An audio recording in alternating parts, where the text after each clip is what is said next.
What up? My name's Xander with an X. I just thought I'd stop in and tell you about some like sweet rims that I just picked up for my Corolla. But you know, they're pretty dope and everything like that, but I'm not gonna be here for long. I gotta go be with my buddy Kyle. We're gonna go pick up some monsters, and then he said he got some fresh drywall installed in his basement. So you know, I just gotta hit that up. So we'll see you guys later. I'm gonna let Jealous come in. We're gonna talk about some cool Okay, yeah, I'm like, okay, we good? Yes. I am so sorry for that. I see, we went out this weekend and I lost the bet. Alex was there and he's like, yo, if like, you know, we will lose a pool, like you have to open a video like that. So that's what happened. You know, that's what I get for having long hair. It's all kind of tucked up under the hat. Bring me back to my high school days when I had like the Justin Bieber swoosh. It never left. It's still there. So we've all seen the pictures on the internet with the posts calling out such and such wheel company with a picture attached of a wheel that was once a single piece wheel but is now a multi-piece wheel and not the way that you want it to be. So hang on tight everybody, because on today's episode of the Build Sheet, we are going to be going over why do wheels fail.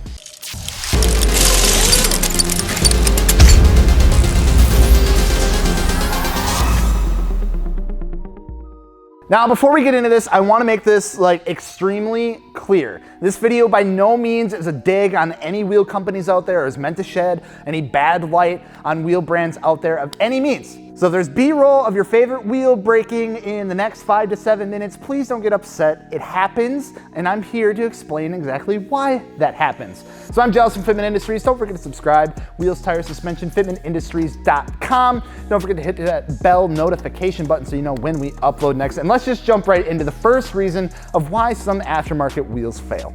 So when it comes to the manufacturing process of aftermarket wheels, there are different ways that companies can go about making their wheels. And we know as consumers today that they're either cast, they can be flow formed or rotary forged wheels, or fully forged wheels. And each of those different types of manufacturing processes has its advantages and disadvantages at the same time. Now, if you've been paying attention to the aftermarket wheel market at all, you probably have noticed that a lot of wheel companies out there that probably started off with designing cast wheels and producing cast wheels are starting to move on more into the world of flow forming or flow forging and even forged wheels as time goes on. When cast wheels are manufactured, molten aluminum alloy is poured into a mold. And this is done either one of two ways. Either it's low pressure cast or gravity cast. Now, the process of low pressure casting introduces air pressure as the wheel is being cast inside the mold. By doing this, it ensures that the molten metal is equally as dense throughout the cast, providing extra strength and durability throughout the entire cast of the wheel. Now, on the other hand, with gravity casting, you are fighting a battle with things such as shrinkage, gas porosity, and other defects that come along with the manufacturing process that can cause issues down the road. Now, why is this important? Why are we talking about the different types of casting? Well, when it all comes down to is that low pressure casting is a little more expensive of a manufacturing process versus gravity casting. Now, when that happens, a lot of the times you see with some more cheaper wheel brands or wheel brands that push out a lot of wheels will use gravity casting over low pressure casting to save money in the manufacturing process so they can offer their wheels for such a low price. Now, the world of metal casting is an entire science in itself, and these are obviously known issues that manufacturers are aware of, such as the shrinkage issues with gravity casting and porosity and all that kind of stuff. But that doesn't necessarily mean that cast wheels are bad. Many manufacturers have inspection processes in place that they go through to ensure that the finished product doesn't have any micro porosity or contains any defects within the cast. However, like anything else on the market, things tend to slip through the cracks. I mean, it's 2019 and we've had how many salmonella outbreaks already this year? The unfortunate truth is that with cheaper wheels, and I mean like really cheap wheels, like God, like that doesn't make any sense how those wheels are so cheap, like too good to be true cheap, is that sometimes corners are cut to save on manufacturing costs so they can sell the wheels for that price. And when they're selling for that price, they're gonna sell faster, so they have to produce more, they have to keep up with production, which in turn leaves less time for development and testing, which allows those imperfections to sneak past and out into the market more. So when imperfections get past that testing and quality control and out into the market, it doesn't take long before those pictures start to show up on the internet. And whether that even be from track driving or hitting a pothole on the highway, things are bound to happen when you go out with wheels that aren't necessarily up to spec. Which tends to bring us to our next point of like how you're using the wheels. So the next reason we see these videos pop up of people getting sent into the grass at their last track day has to do with something known as wheel fatigue. Now, when you're doing any sort of performance driving with your car, you're going to be going through things a lot faster, such as brake pads, tires, suspension components, and believe it or not, wheels. Just like those other parts that take a beating on the track, your wheels are put through the same paces. With hard cornering and braking, you would be surprised as to how much flex your wheels are experiencing throughout a lap. And after a while with high performance driving, things such as stress fractures can occur and eventually cause a wheel to fail. Now that's one of those things that you should probably keep in mind if you're looking to do more of any kind of performance driving, whether it be drifting or autocross or whatever, to regularly inspect your wheels for any damage or fatigue. For the most part, you can tend to see if the finish is a little stressed in some area, or you can even see cracks starting to form that you might want to look at changing out your wheels. And unfortunately, that's just the way the game goes. It doesn't matter if the wheels are necessarily cheap or if you bought forged wheels, if they're expensive wheels.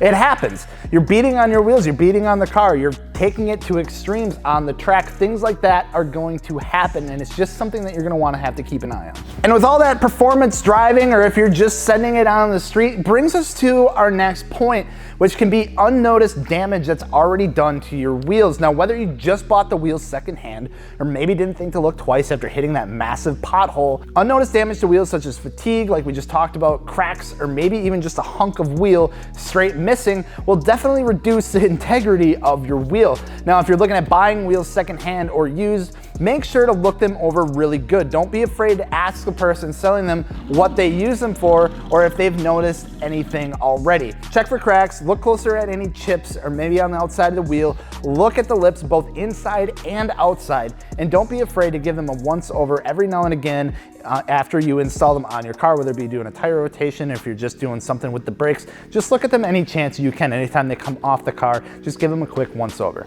Now, the last point, which may be more for the guys that run their wheels, especially all year round, maybe in like the northern states, would be corrosion. Now, this is not the biggest cause of wheels failing by any means, and it doesn't lead to a wheel just straight up breaking for the most part, but it's something worth mentioning because it is something that people tend to battle with more often than not. And the fact that is that aluminum corrodes. It doesn't rust, it corrodes.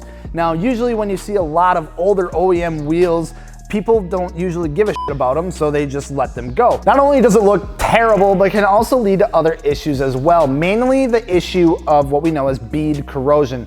Now, when this happens, you're going to have a hard time keeping air pressure in your tires, which can really become somewhat of a pain in the ass when you have to stop at the air pump twice a week to fill up your tire again. Now, we see this happen a lot with older aftermarket wheels, or with wheels that maybe haven't been kept in the best condition. Maybe they hit a curb, scraped up the outside a little bit, or maybe they drive down gravel roads all day, or they just drive them all year round and they get caked with salt. Either way, whether it be a problem with the finish or lack of cleaning, corrosion on your wheels is never a fun thing to deal with. So just clean your wheels or ceramic coat them. Whatever you want to do, just keep them clean, keep them nice, and you're gonna have a good time. So why do wheels fail?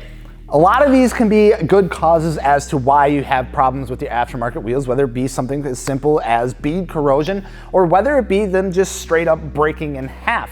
Now, a lot of people always jump to the conclusion of, well, rep wheels always break. And now, not necessarily the case. It all depends on the manufacturing process that those companies use. Now, more times than not, the cheap option of what we know as rep wheels will sometimes consider using gravity casting over another manufacturing process, and you get those issues every now and again. Now, that's not saying that wheel failure is something that we see all the time. In fact, it's actually pretty rare. And when those posts do come out, they go so viral because it's something different, and everyone's just waiting to chomp at the bit at throwing out shade at a company that they don't like. So if you're looking at picking up a set of aftermarket wheels, don't be discouraged by getting cast wheels. It's not what this video is meant to be at all. Cast wheels are a great option. I've ran cast wheels for the majority of my life and have never ran into an issue with them. Just keep in mind, if like you're looking to do more high performance driving, to look into the brand a little more, because that's usually when we see a lot of issues start to arise, is when these wheels are pushed to the extreme. So my suggestion to you would be just do some research on the wheels that you're looking at getting, see if anybody has had any issues with them, and just look into see what is going to work for you. Pick the wheels for what you're gonna be doing. If you're daily driving, you're not gonna have to worry about it as much, but if you're slinging the car around the track, you might wanna invest just a little more money just to be safe. And honestly, that's all I have for you. Again, this video is by no